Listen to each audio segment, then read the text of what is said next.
pleasure to present to you Dr. Martin Luther King, Jr.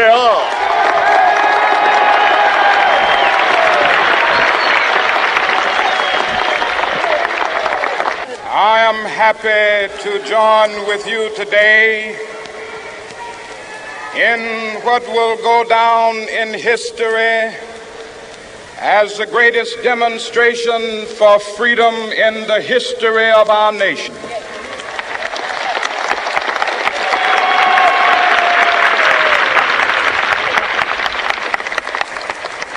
Five score years ago,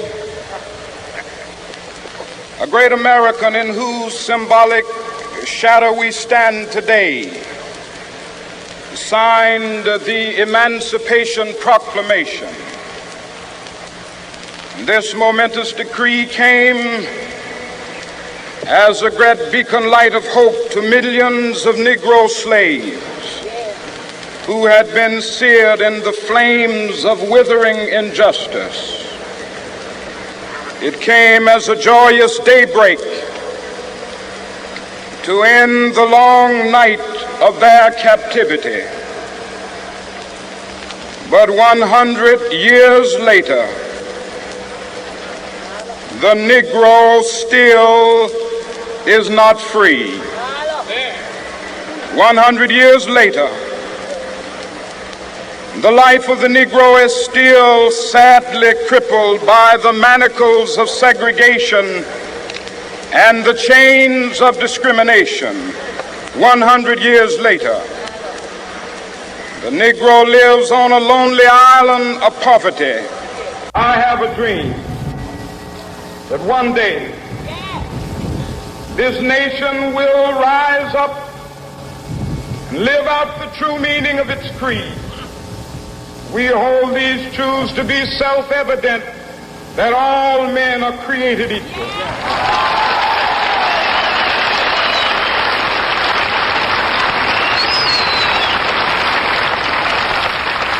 I have a dream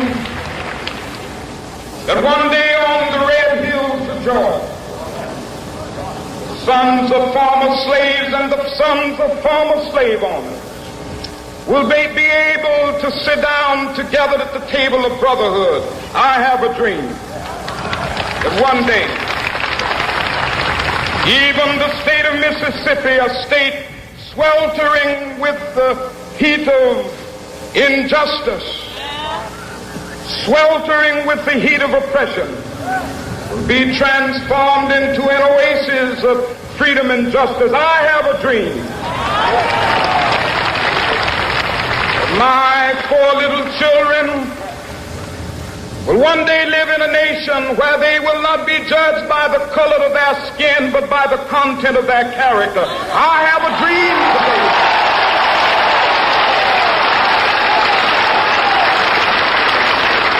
I have a dream that one day, down in Alabama with its vicious racists, with its governor having his lips dripping with the words of interposition and nullification. One day right there in Alabama, little black boys and black girls will be able to join hands with little white boys and white girls as sisters and brothers. I have a dream today.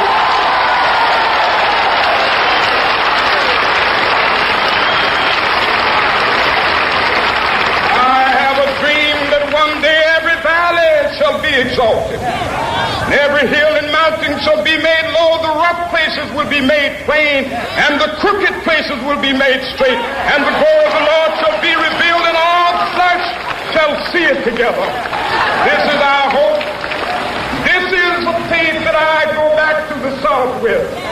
With this faith, we will be able to hew out of the mountain of despair a stone of hope. With this faith, we will be able to transform the jangling discords of our nation into a beautiful symphony of brotherhood. With this faith, we will be able to work together, to pray together, to struggle together, to go to jail together, to stand up for freedom together, knowing that we will be free one day.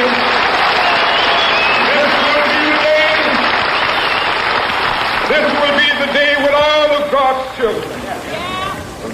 able to sing with new meaning, my country, tears of thee. Sweet land of liberty, of thee I sing. Land where my fathers died, land of the pilgrim's pride. From every mountainside, let freedom ring. And if America is to be a great nation, this must become true. And so let freedom ring. From the prodigious hilltops of New Hampshire, let freedom ring. From the mighty mountains of New York, let freedom ring. From the heightening Alleghenies of Pennsylvania, let freedom ring. From the snow-capped Rockies of Colorado, let freedom ring. From the curvaceous slopes of California. But not only that, let freedom ring from Stone Mountain of Georgia. Let freedom ring from Lookout Mountain of Tennessee. Let freedom ring from every hill and molehill of Mississippi, from every mountainside. Let freedom ring, and when it happens, when we allow freedom ring, when we let it ring from every village and every hamlet, from every state and every city, we will be able to speed up that day when all of God's children, black men and white men, Jews and Gentiles, Protestants and Catholics, will be able to join hands and sing in the words of the old Negro spiritual, free at last, thank God Almighty.